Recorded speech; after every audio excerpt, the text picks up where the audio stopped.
porcelain cup trembled against my chapped lips as I brought it closer, the steam curling upward like desperate prayers I'd stopped believing in months ago. The tea was cheap, bitter, the kind served in places where nobody asked questions and everyone minded their own survival. Rain hammered against the cafe's fogged windows, each drop a reminder that I had nowhere else to go, no one waiting for me in the storm outside. I was invisible here. Just another exhausted face among the afternoon shadows, nursing a single cup for as long as the waitress's patience allowed. My uniform, a faded blue dress with someone else's name still stitched on the breast pocket, clung damply to my shoulders. The double shift at the hospital had drained whatever fight I'd woken up with that morning. My fingers, raw from bleach and antiseptic, wrapped around the cup's warmth like it was the only comfort left in the world. The cafe smelled of burnt coffee and wet wool, underlaid with something sweetly rotten from the kitchen. I'd grown accustomed to unpleasant smells. Working in the cleaning staff meant intimate knowledge of every bodily fluid, every festering wound, every corner where death lingered before claiming its prize. At least here, the decay was only food. I didn't notice her at first. She materialized beside my table like smoke taking form, an elderly woman wrapped in a cashmere coat that probably cost more than I'd earned in 6 months. Diamonds glittered at her throat and wrists, catching the dim cafe light and throwing it back like accusations. Her perfume arrived before she did. Expensive, floral, completely out of place in this forgotten corner of the city where people like me came to disappear. May I? Her voice carried the texture of old money and older secrets. I blinked, certain she'd meant the question for someone else. Women who wore coats like that didn't speak to women who scrubbed hospital floors, but her dark eyes, sharp despite the web of wrinkles surrounding them, fixed directly on me, waiting. Yes? The word came out as a question because nothing about this made sense. She sat with the grace of someone accustomed to obedience, folding her elegant frame into the chipped chair across from me. Up close, I could see the impeccable makeup, the professional set of her silver hair, the way her manicured hands settled on the table's scarred surface without a trace of disgust. She studied me with an intensity that made my skin prickle. "You look like someone who needs opportunity," she said quietly. Not a question. A statement. My throat tightened. I should have stood up, made some excuse, fled back into the rain. Instead, I sat frozen as her gaze traveled over my cheap uniform, my tangled hair still damp from the storm, the circles under my eyes that no amount of concealer could hide anymore. "I'm just having tea," I whispered, hating how my voice cracked. "Alone," she added, and something in that single word felt like being seen for the first time in months. A young woman, clearly educated despite her circumstances, sitting in a place like this at 3 p.m, running from something. Or someone. Heat flooded my cheeks. She couldn't possibly know about Marcus, about the debts he'd left me drowning in, about the men who'd started showing up at my apartment with questions I couldn't answer and threats I couldn't escape. "I don't know what you—" "My name is Victoria Ferrara." She let the name hang between us like a test. I'd heard that name before. Everyone had. Whispered in hospital corridors when certain patients arrived with gunshot wounds that no one reported. Mentioned in news articles that danced around the truth with careful language about prominent business families and unfortunate incidents. The Ferrara family didn't just have power. They were power, the kind that bent laws and broke people without ever appearing in court. My hand shook so badly the tea sloshed over the rim, scalding my thumb. I didn't feel it. "I don't understand why you're talking to me." Fear made my voice small, childlike. Victoria's expression softened, almost maternal, which somehow made her more terrifying. "Because I need something. And you, my dear, are drowning. I can see it in your eyes, that particular desperation of someone who's run out of options and is just waiting to go under." She wasn't wrong. The truth of it sat in my chest like a stone. "I have a son," she continued, her voice dropping lower, forcing me to lean in despite every instinct screaming to run. "Dante, he's complicated. Powerful men often are. He's also being pushed into a marriage arrangement that would be disastrous for our family, a merger with the Costello organization. Do you know what that means?" I shook my head. Mute. War, she said simply. Blood in the streets. My son needs to appear unavailable. Committed to someone else, someone unexpected, someone real enough that the Costellos will back away and look for alliances elsewhere. My brain struggled to process the words. I want you to pretend to be his fiancée. Victoria's smile held no warmth, only calculation. Just for a few weeks, you'll attend some dinners, be seen at his side, play the role of a woman hopelessly in love. In return, I'll pay you $50,000, enough to disappear from whatever trouble is chasing you, enough to start over. $50,000. The number exploded in my mind like a grenade. I could pay off Marcus's debts, could flee to another city, another life, become someone those men would never find, could stop flinching every time footsteps echoed behind me in the dark. Why me? I breathed. You don't know anything about me. I know enough. Victoria's hand moved across the table, her fingers cool and dry as they closed over mine. I know you're educated. I can hear it in how you speak. I know you're desperate. I can see it in how you dress. I know you're alone. No one who had anyone would be here like this. And I know you're brave, because you haven't run screaming yet. She was right about all of it. God help me. She was right. My son is difficult, Victoria continued, her grip tightening fractionally. He won't know about this arrangement at first. He'll believe you're genuine. That's essential. But he's a good man underneath everything else. He won't hurt you. I give you my word. A good man who ran an empire built on violence and fear. The contradiction should have sent me running. Instead, I thought about the envelope of final notices stuffed under my mattress, about the man who'd cornered me in the hospital parking garage last week, his breath hot against my ear as he described exactly what would happen if Marcus's debts weren't paid. I need time to think. You have 30 seconds. Victoria released my hand and leaned back, her expression pleasant but implacable. After that, I walk out of here and you never see me again. You go back to your life, such as it is, and handle whatever's coming on your own.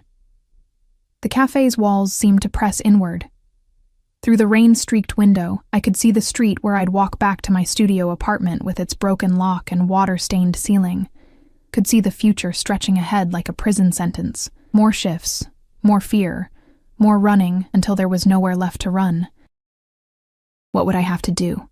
My voice sounded distant, like it belonged to someone else. Victoria's smile sharpened. Exactly what I tell you. Wear what I provide. Say what I script.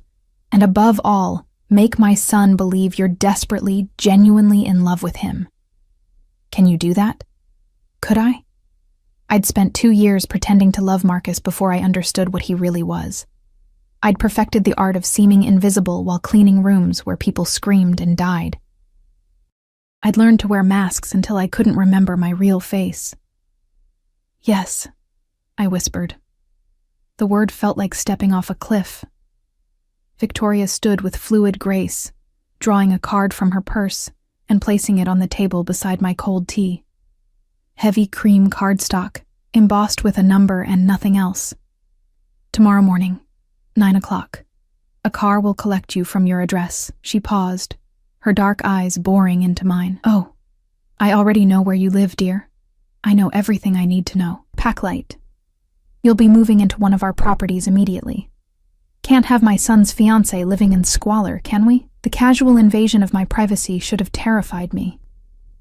Instead, I felt nothing but numb acceptance. I'd already made the choice the moment I'd said yes. What's your name?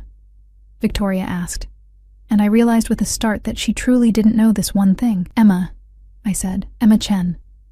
Well, Emma Chen. Victoria gathered her coat around herself like armor. Welcome to the family. Don't make me regret this. She glided toward the door, leaving behind only the ghost of her perfume and a card that felt like it weighed 1,000 pounds in my trembling hand. Through the window, I watched her slip into a black Mercedes where a driver held the door. A massive man in a dark suit who scanned the street with the alertness of a predator before closing her safely inside. The car disappeared into the rain, and I sat alone with my cold tea and the choice I'd just made.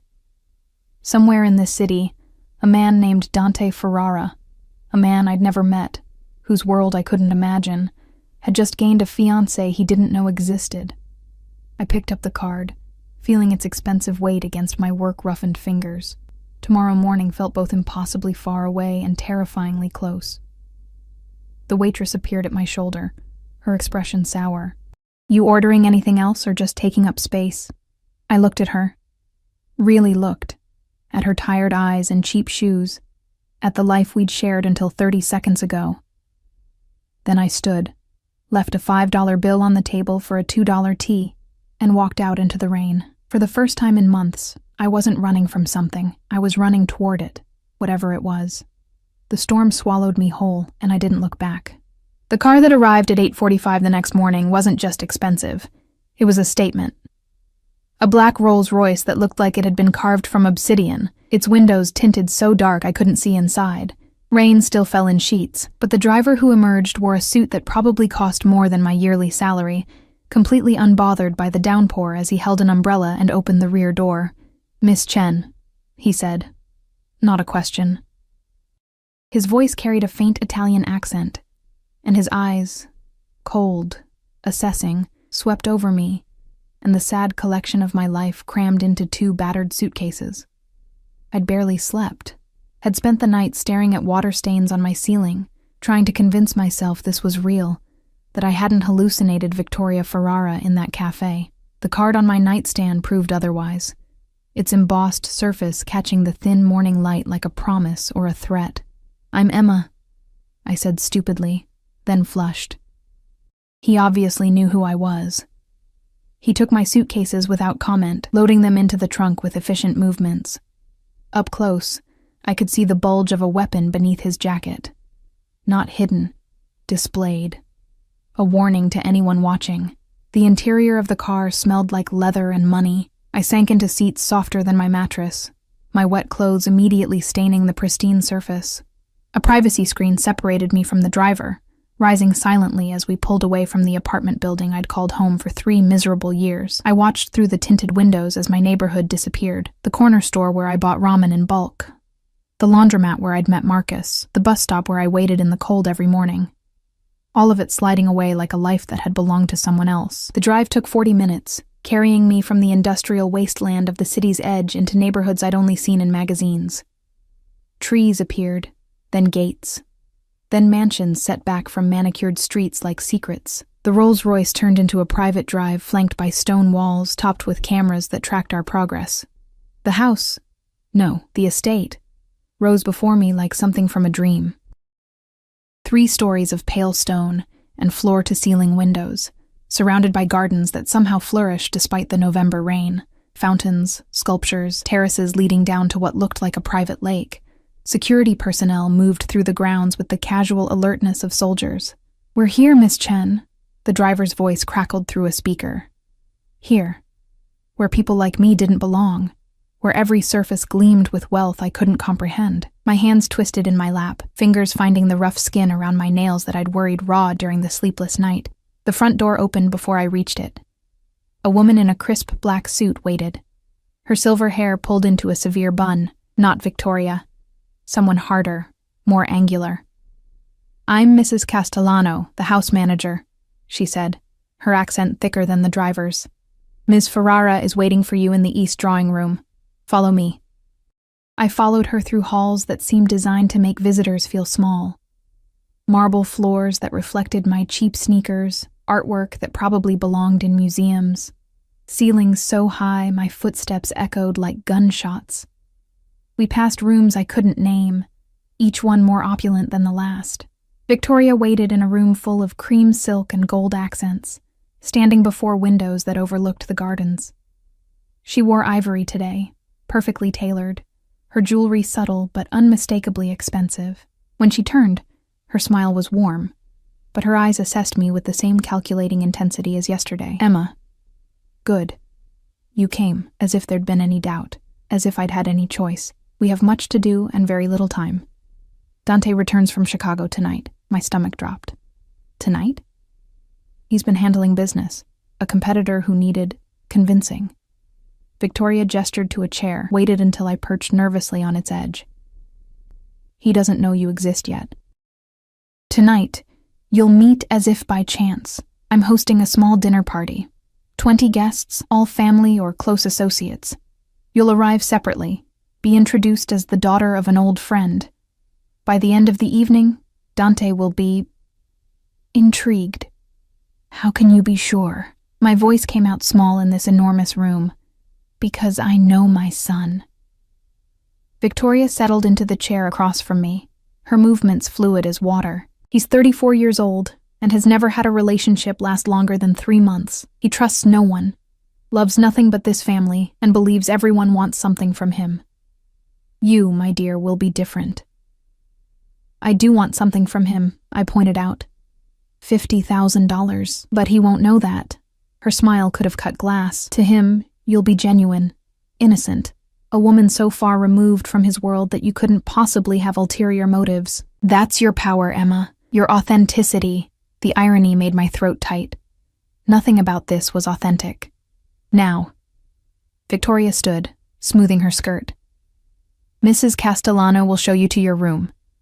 You'll find appropriate clothing in the closet. I took the liberty of having several options prepared in your size. A stylist will arrive at 2 to handle your hair and makeup. We have 6 hours to transform you into someone my son can't ignore. 6 hours to become someone I wasn't. I'd had 2 years with Marcus. Maybe I was better at this than I thought. The room they gave me was larger than my entire apartment.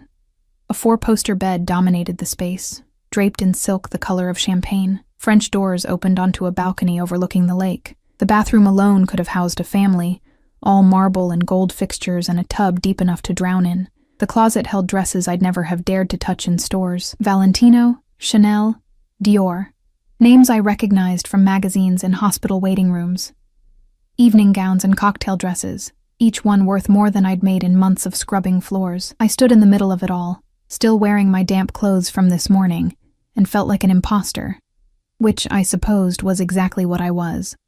A knock at the door made me jump. Mrs. Castellano entered without waiting for permission, followed by 2 younger women carrying garment bags and makeup cases.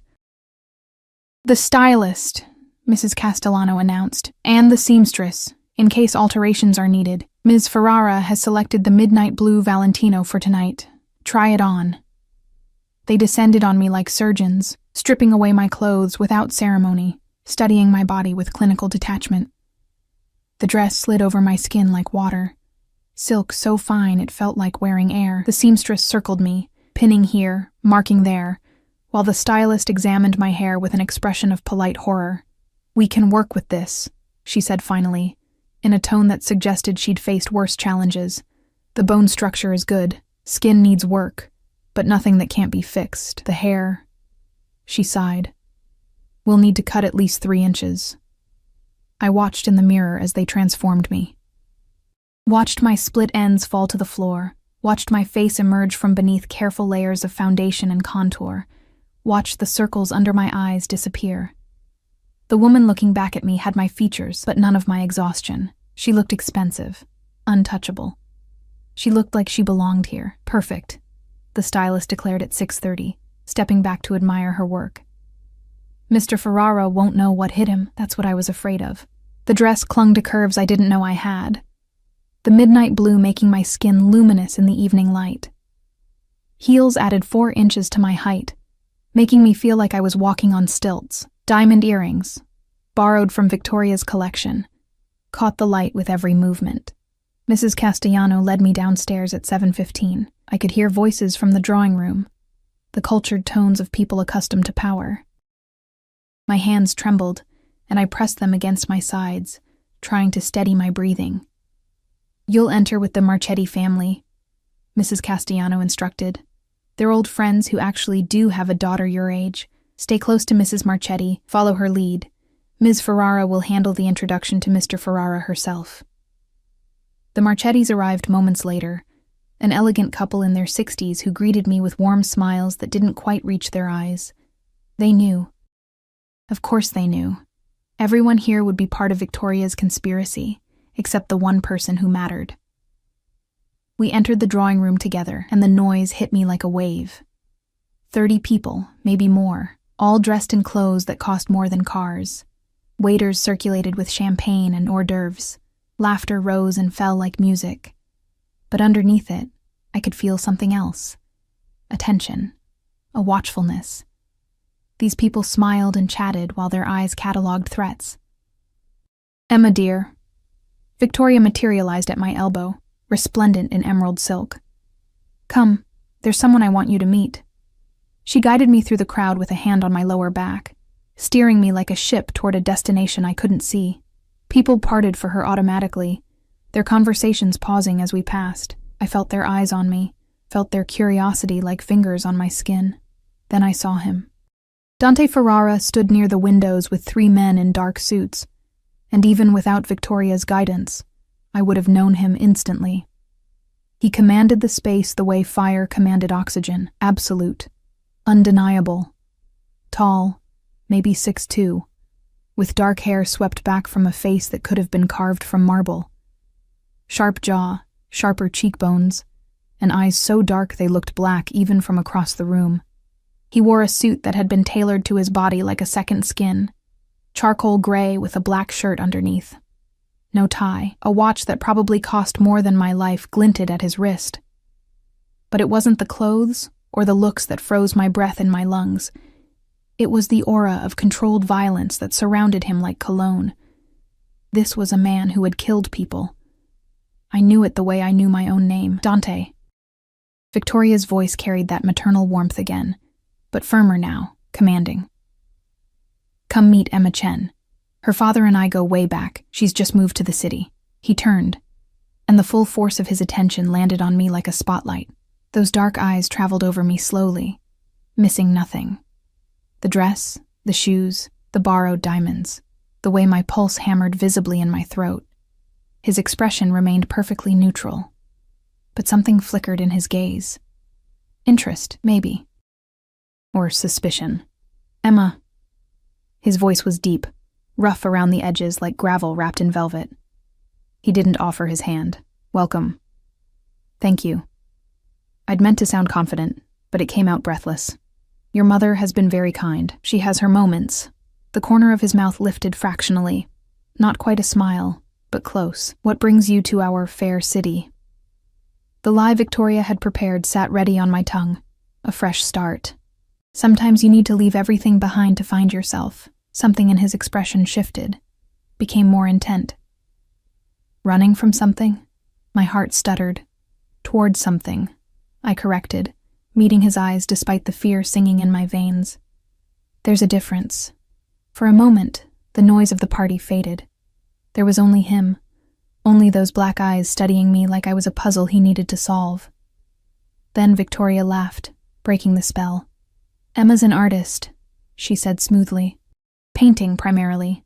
She's looking for inspiration. Is that so?" Dante's gaze hadn't left my face. "What do you paint?" "Things that hurt," I said honestly, because some part of me needed to tell him at least one truth, things that bleed. His smile, when it came, was slow and dangerous. "Then you've come to the right place." Dinner was an exercise in controlled chaos disguised as elegance. I sat 3 seats away from Dante, close enough to feel his presence like heat from a flame, far enough that I couldn't hear his private conversations. Victoria had orchestrated the seating with military precision, me between an elderly gentleman who spoke only Italian and a woman dripping in diamonds who asked intrusive questions with a smile. The dining room could have hosted royalty.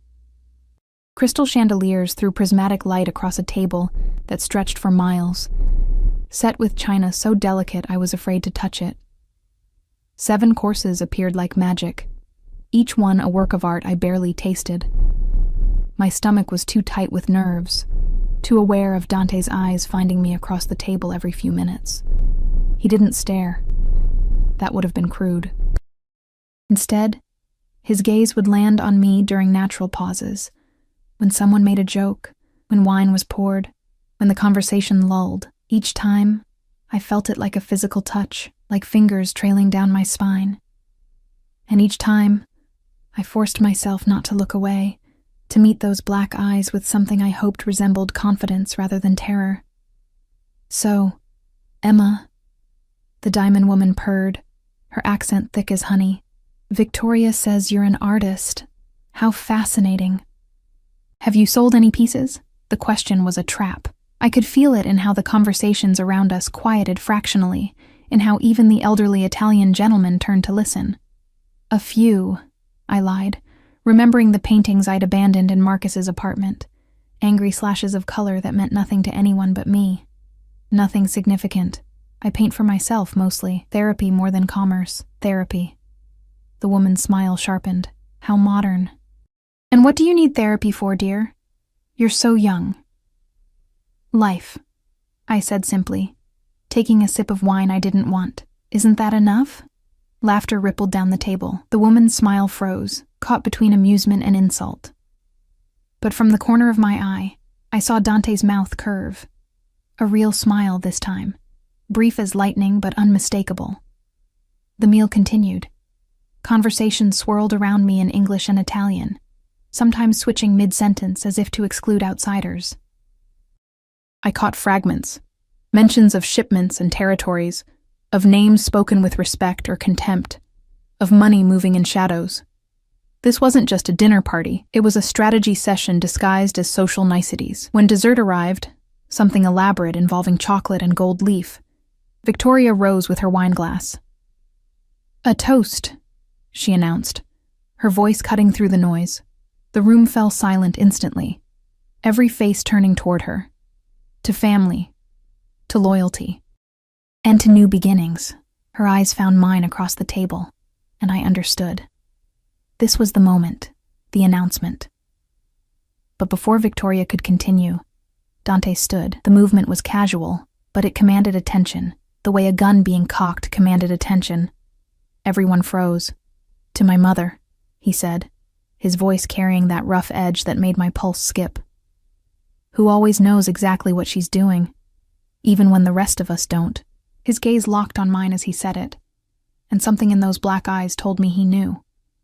Not everything, maybe, but enough to be suspicious, enough to be dangerous. I raised my glass with everyone else, the crystal trembling against my lips as I drank. The wine tasted like ashes.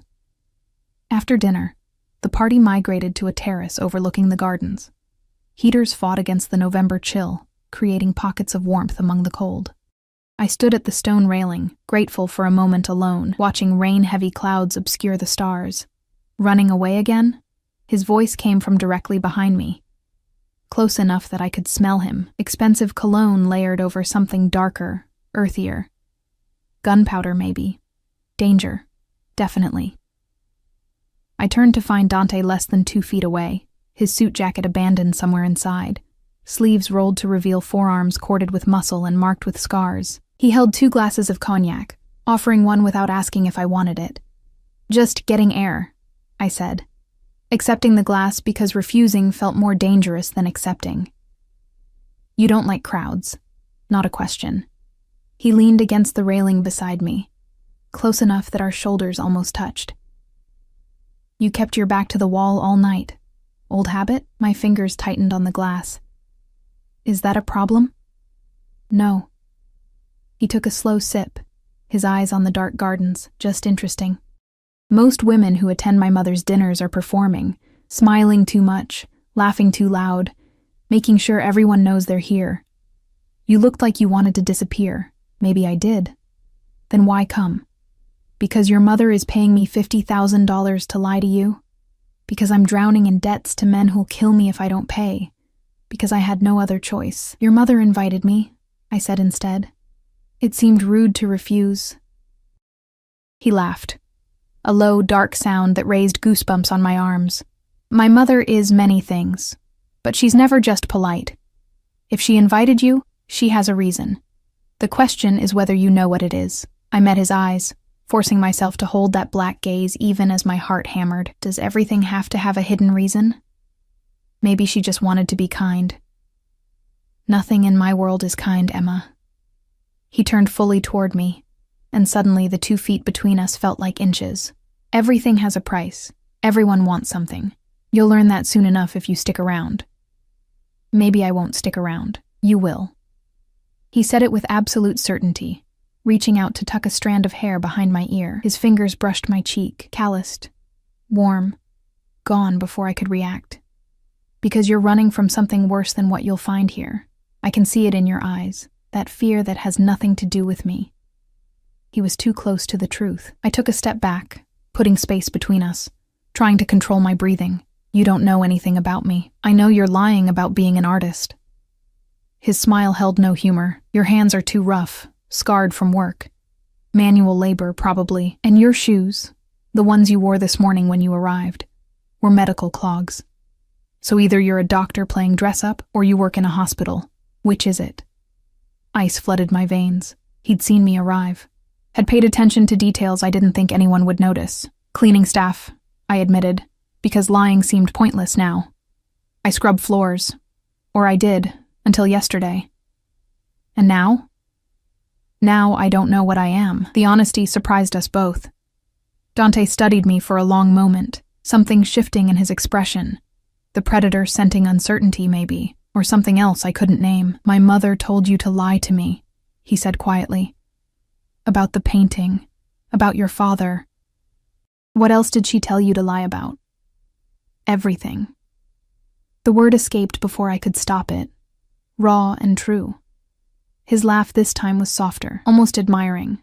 At least you're honest about your dishonesty. That's rare. He straightened, draining his cognac in one swallow. Here's what's going to happen, Emma. You're going to tell me exactly why my mother brought you here. And then I'm going to decide whether to let you stay or have my men escort you off the property. You have 30 seconds. The same time frame Victoria had given me in the cafe. These people dealt in ultimatums the way normal people dealt in pleasantries. She wants me to pretend to be your fiancé, I said, the words tumbling out in a rush. To stop some marriage arrangement with the Costello family. She's paying me $50,000 to play the role for a few weeks, to make it look like you're already committed to someone else. Silence. Long enough that I started to shake, certain I'd just signed my own death warrant. Then Dante threw his head back and laughed. Really laughed.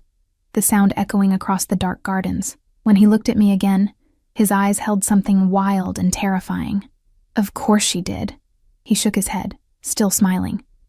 God, she's brilliant. Insane, but brilliant. You're not angry? Oh, I'm furious. But he didn't sound it. He sounded delighted. But not at you. You're just a pawn, aren't you? She found you somewhere, desperate and drowning, and offered you exactly enough money to make you gamble with your life. Yes, I whispered. And if I told you to leave right now, where would you go? Back to the apartment with the broken lock. Back to the men with questions and fists. Back to a life that was killing me slowly. Nowhere good. No, he agreed, nowhere good. He stepped closer again, and this time I couldn't retreat. The railing was at my back. His hand came up to cup my jaw, tilting my face toward the light spilling from the house. Here's what's actually going to happen. You're going to stay. You're going to play the role my mother hired you for. But you're going to do it knowing that I know the truth. No more lies between us. Understand? His thumb brushed across my lower lip. The touch electric and terrifying. Why? My voice came out hoarse. Why keep me here if you know it's fake? Because my mother is right about the Costello arrangement. It would be a disaster. And because having a fake fiancé I can control is more useful than a real relationship I can't. His smile turned sharp. And because you interest me, Emma Chen. You're terrified, but you're not running. You're lying, but you told me the truth when it mattered. I want to see what else you're hiding. Before I could respond, the terrace doors opened. Victoria appeared, her expression serene, though her eyes sharpened when she saw how close Dante stood to me. There you are, she said lightly. People are asking for you, darling. And Emma looks cold. Perhaps you should get her a wrap. Emma's fine. Dante didn't move, didn't stop touching my face. Aren't you, Cara? The Italian endearment dripped with irony, but something about hearing it in his rough voice made heat pool in my stomach. I'm fine, I echoed. Good. He finally stepped back, his hand falling away and leaving my skin cold. Then let's give them a show. He took my hand, the first time he'd touched me beyond that brief caress, and led me back inside. His palm was warm, calloused, his grip firm enough to feel possessive. People watched as we entered, their eyes tracking us with the intensity of sharks scenting blood. Dante pulled me close, his arm sliding around my waist in a gesture that looked casual but felt like a brand. He leaned down, his lips brushing my ear as he whispered, "Smile like you love me. Convince them. Because if they don't believe it, this whole house of cards falls apart and you're the one who'll pay the price." I smiled. God help me. I smiled like my life depended on it.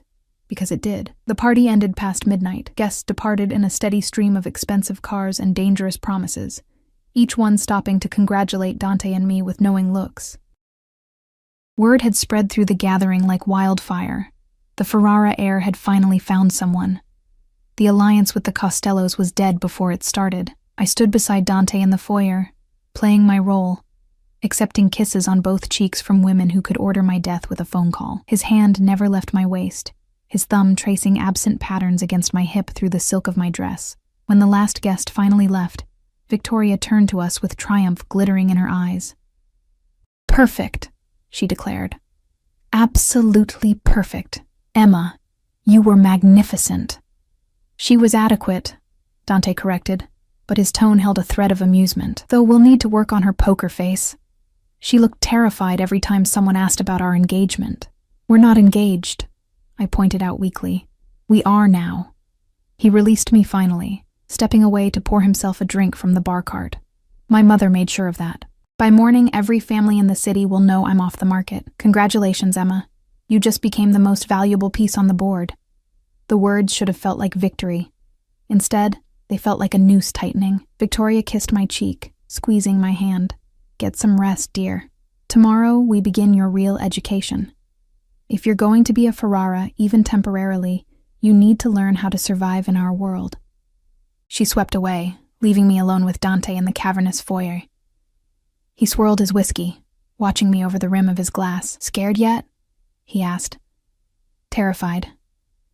"Good. Fear keeps you sharp." He drained the glass, set it down with a sharp click. "Go to bed, Emma. Things get more complicated from here." I fled toward the stairs, feeling his eyes on me the whole way.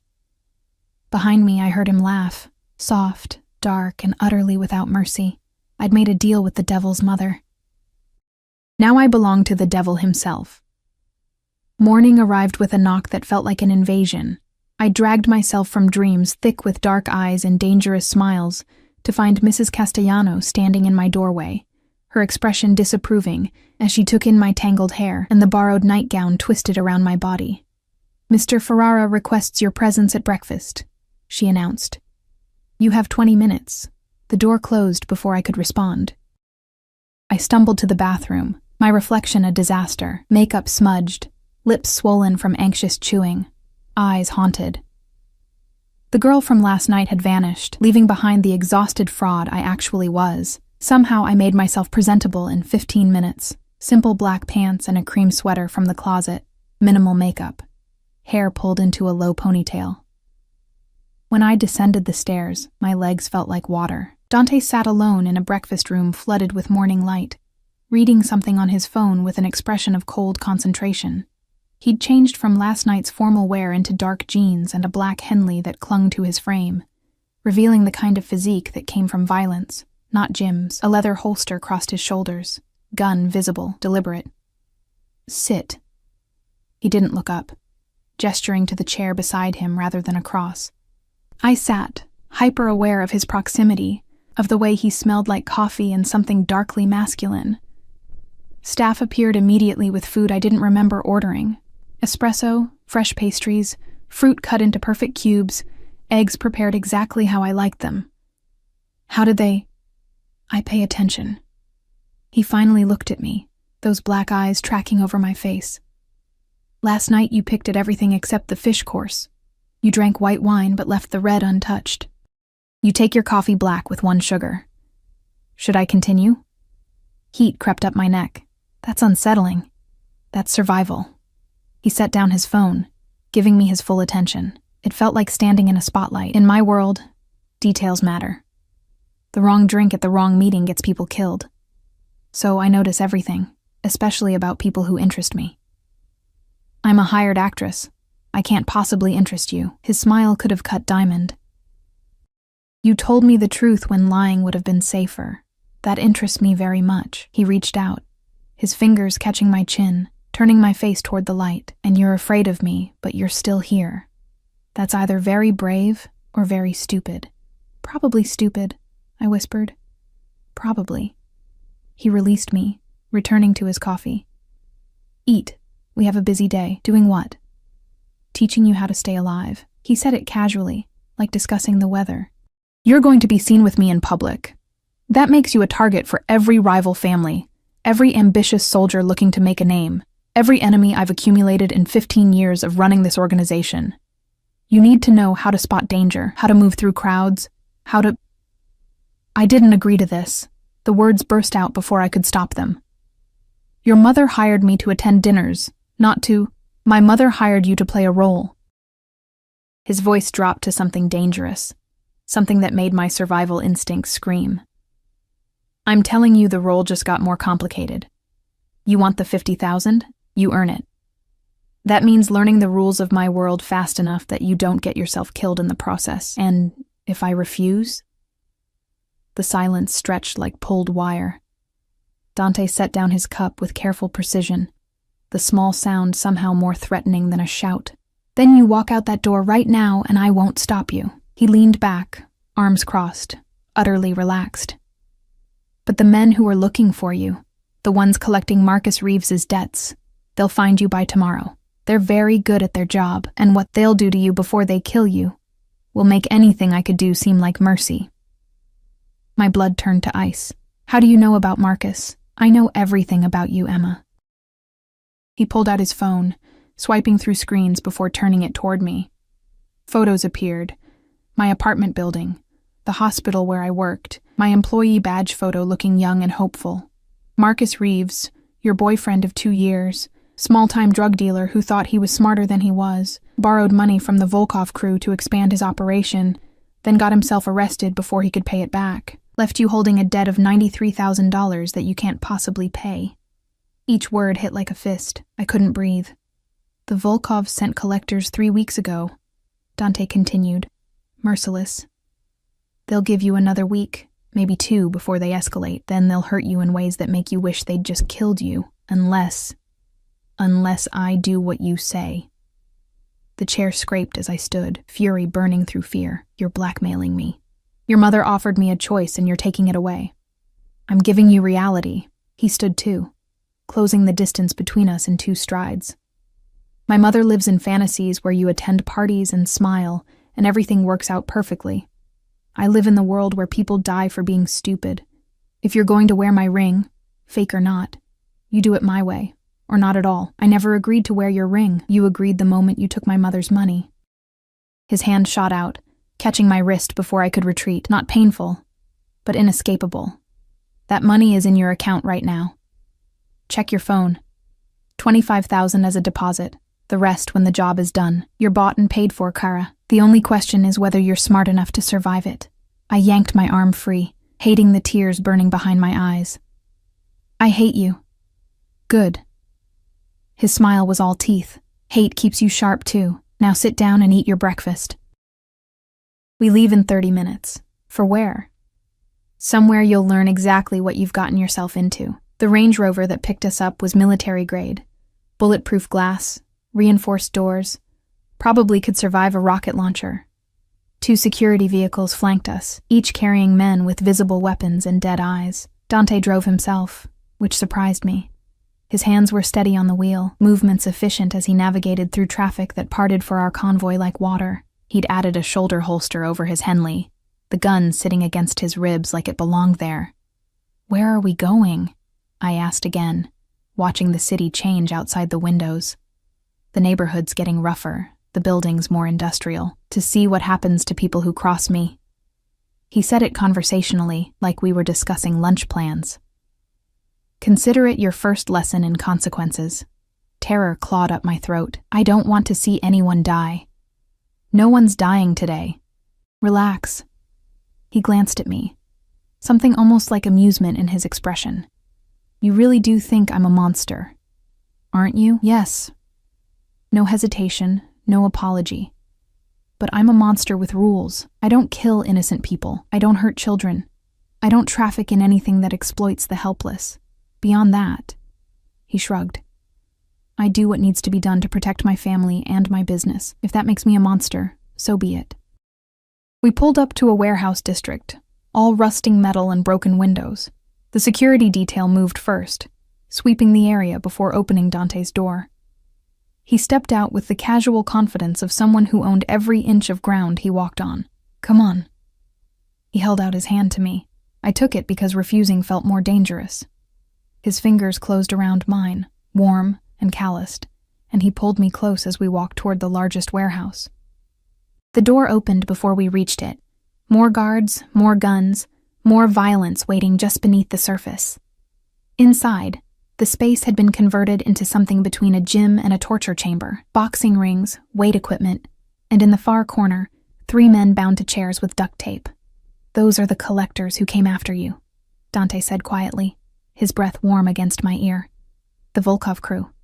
Recognize them?" I did. The one on the left had cornered me in the parking garage, his breath sour as he described what they'd do if I didn't pay.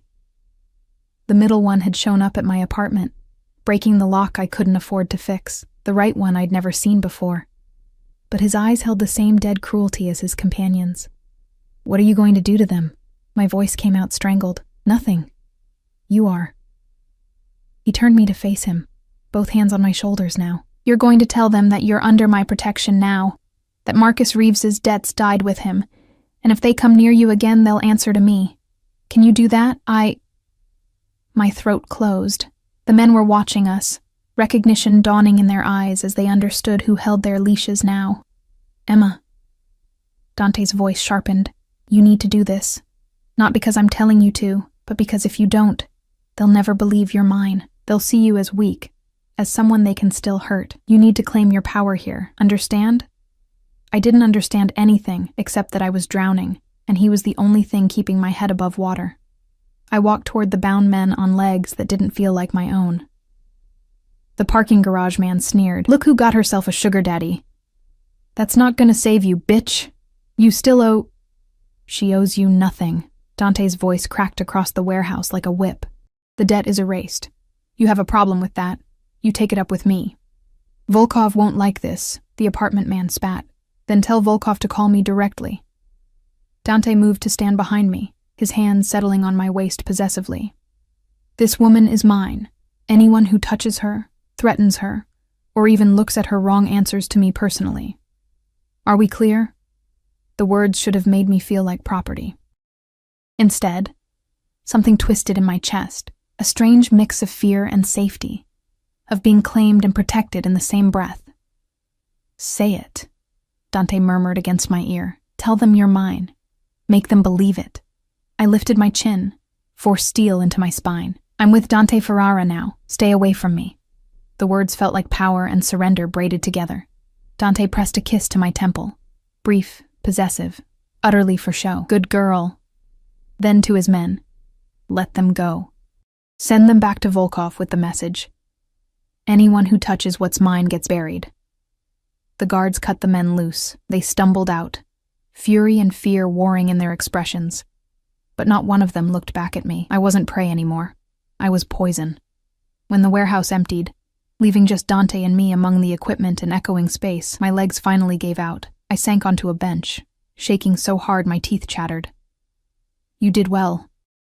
Dante crouched before me, eye level now, his expression almost gentle. "I know that was terrifying, but you needed to see, needed to understand what protection costs in my world. Those men will spread the word. By tonight, every crew in the city will know you're untouchable.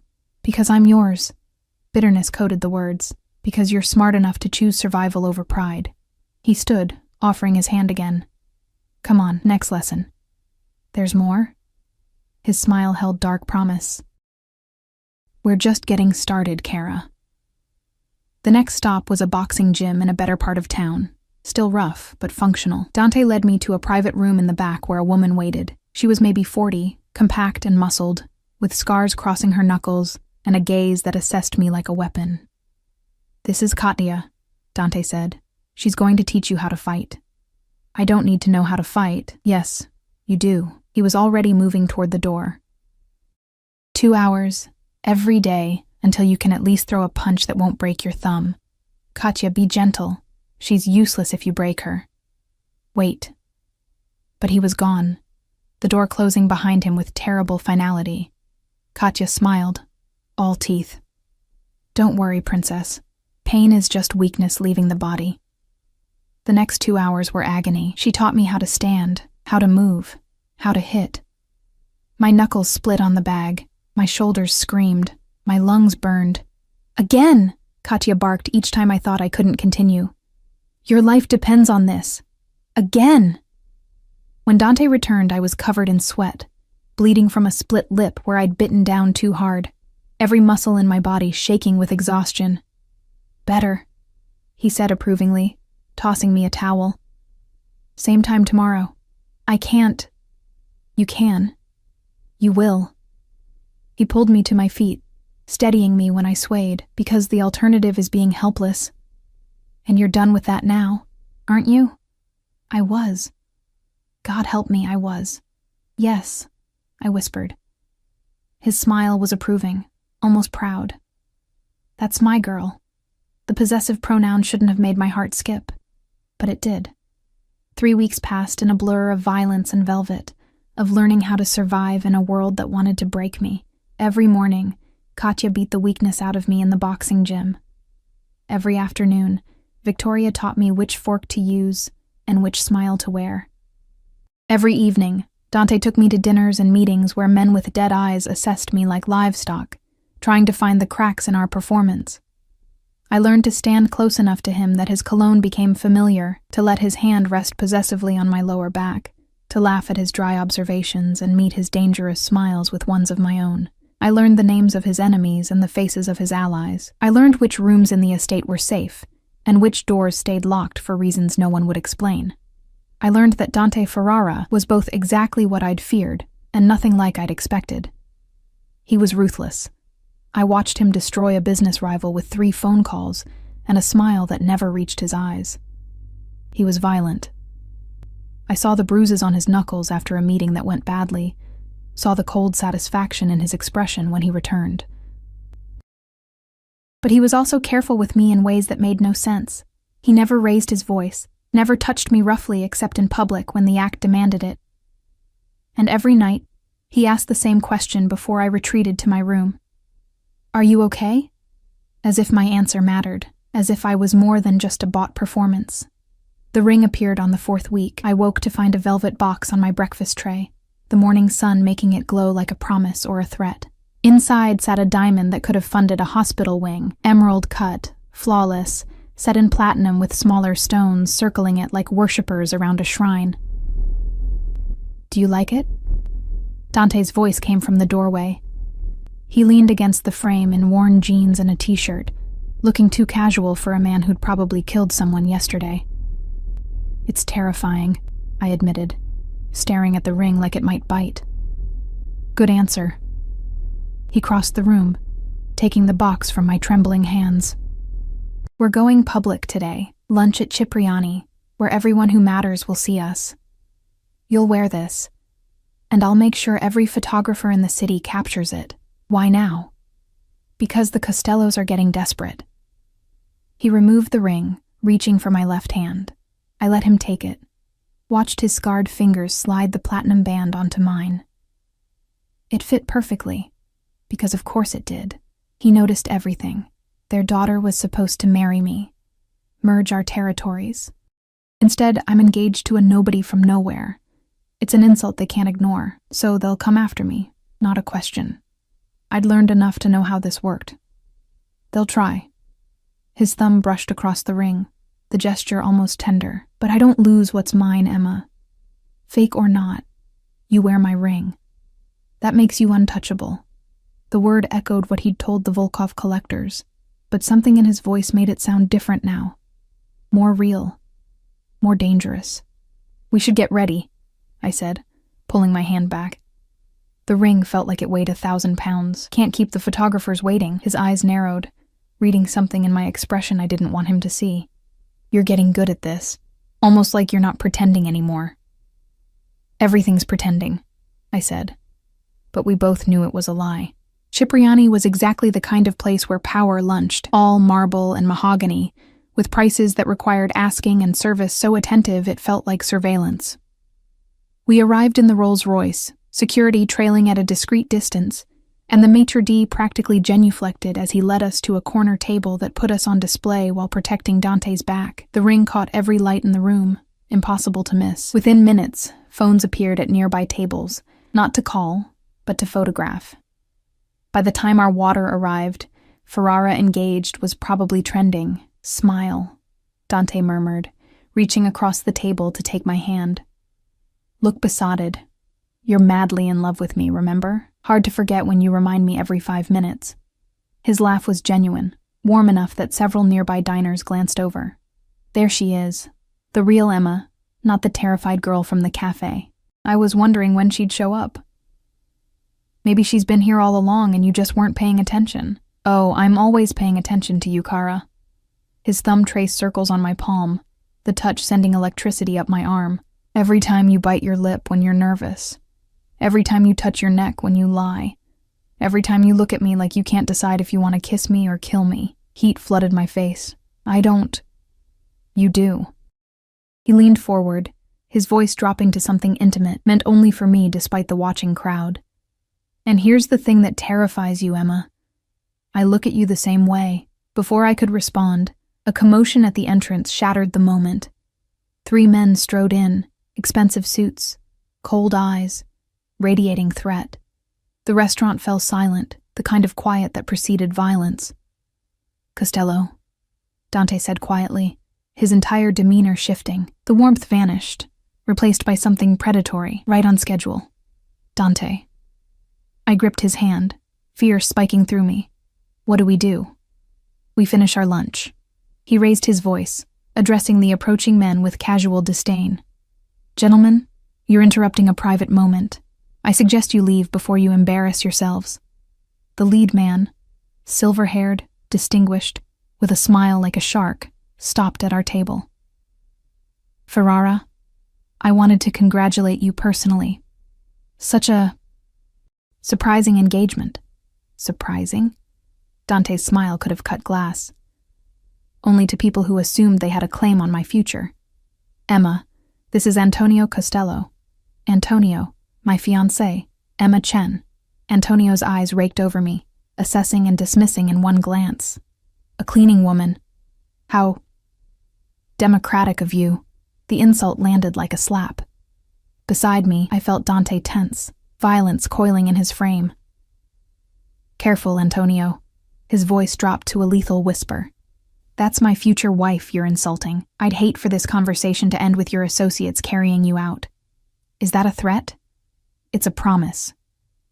Dante stood smoothly, positioning himself between Antonio and me.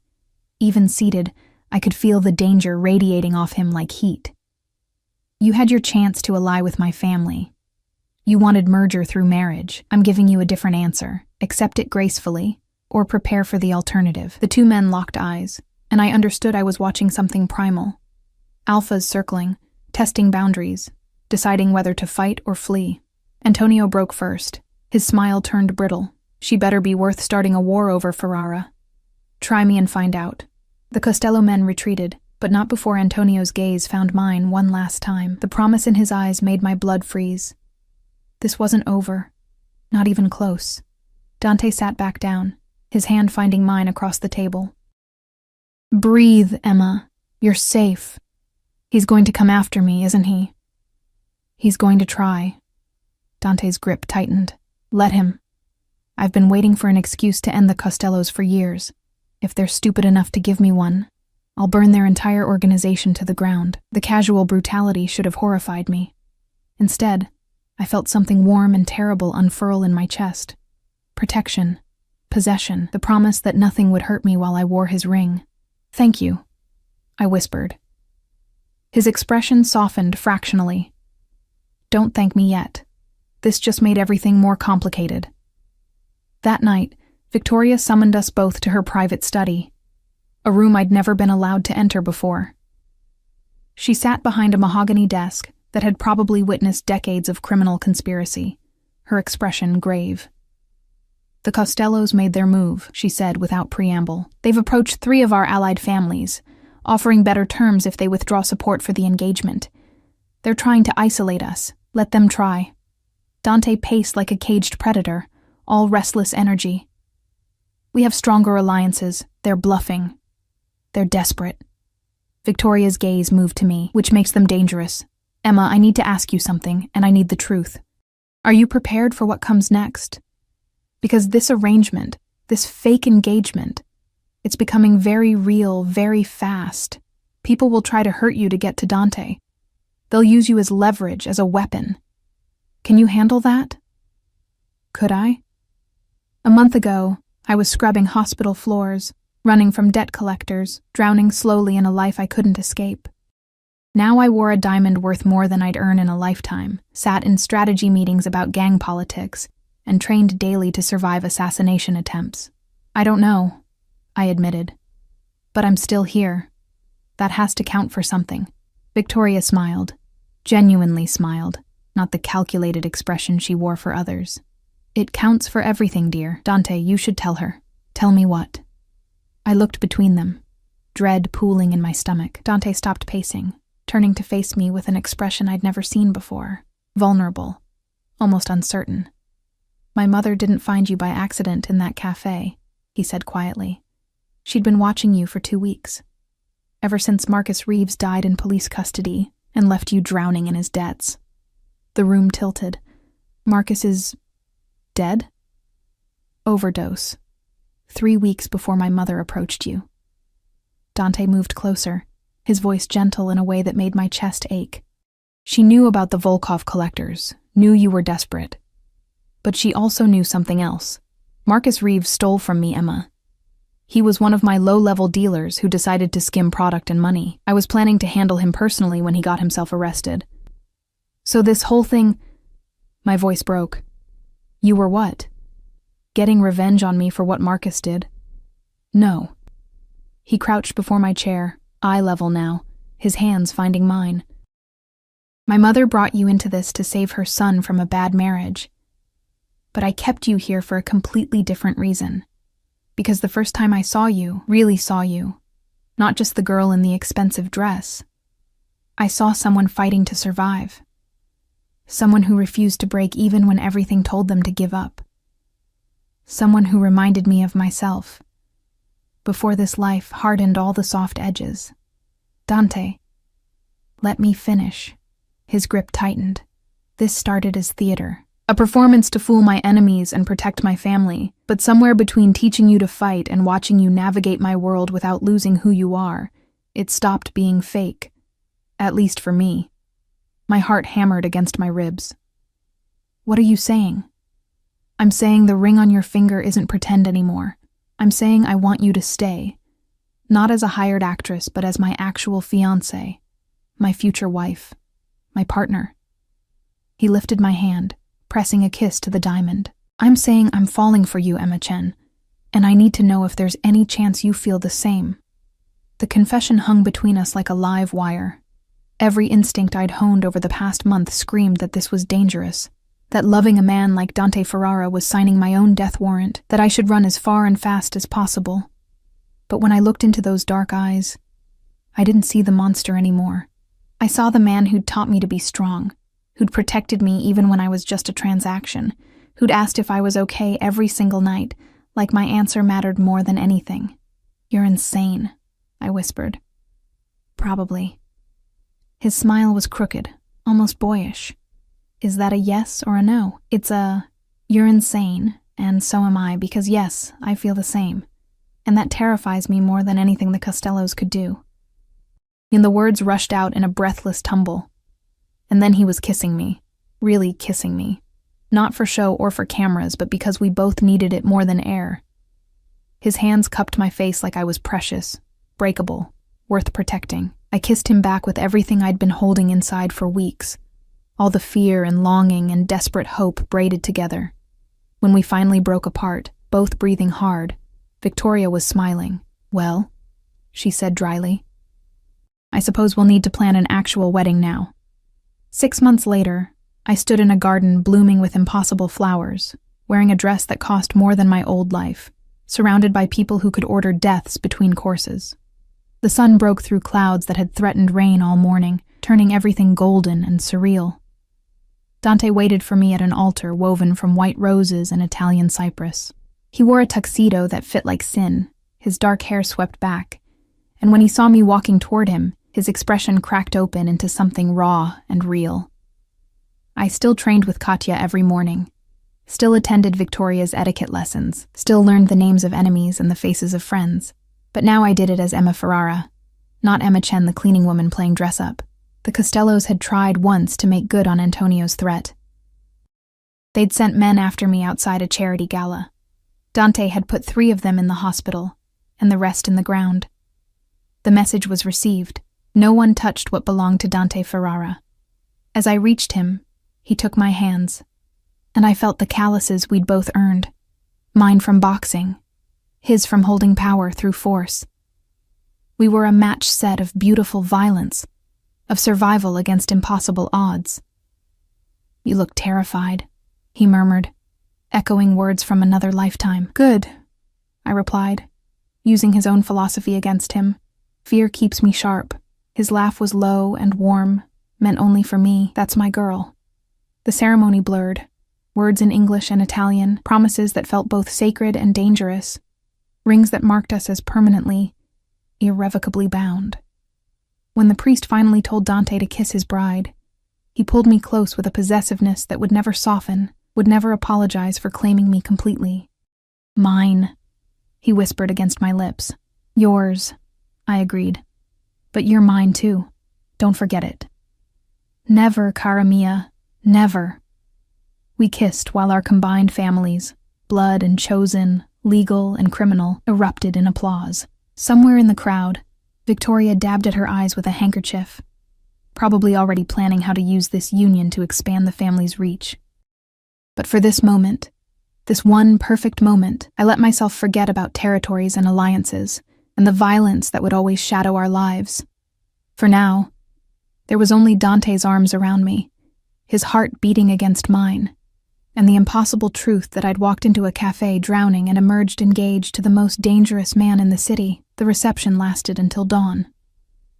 We danced until my feet ached, ate food I didn't taste, accepted congratulations from people who'd kill us if circumstances changed, and when Dante finally pulled me away, sneaking us out through a side garden while everyone else was distracted, I went willingly. "Where are we going?" I asked, laughing as he tugged me toward the waiting car. "Away." He opened the door, bundled me inside. "Somewhere no one can find us for at least a week. Somewhere I can have you all to myself without my mother scheduling our every breath." Scandalous. But I was already leaning into him, already letting his warmth erase the last of my fear. He kissed my temple, my cheek, finally my lips. "You regret this yet?" I thought about the girl in the cafe, alone with cheap tea and cheaper dreams, thought about the path that had led from scrubbing hospital floors to wearing diamonds and a wedding dress. Thought about all the ways this could go wrong, all the dangers that waited outside our temporary sanctuary. "Not even a little," I said honestly. "Good." His smile was pure wickedness and pure devotion braided together. "Because you're stuck with me now, Mrs. Ferrara. No returns, no refunds. I'll take my chances." The car pulled away from the estate as the first rays of true morning broke across the horizon. Behind us, our wedding slowly wound down, a celebration of alliance and power and criminal enterprise disguised as love. But inside this car, wrapped in Dante's arms with his ring on my finger and his promises in my heart, it wasn't disguised at all. It was real. Terrifying and dangerous, and absolutely real. And I wouldn't have changed a single moment. The rain that had threatened all day finally began to fall, soft and gentle, washing away the girl I'd been and baptizing the woman I'd become. Dante pulled me closer, murmuring Italian endearments I was slowly learning, promising protection and possession in the same breath. I closed my eyes and let myself believe in fairy tales, the dark kind, where the princess saves herself and claims the monster as her own, where happily ever after comes with a body count, and the knowledge that love in this world is fought for, bled for, survived. We drove into the morning, leaving behind everything except each other. It was enough. It was everything.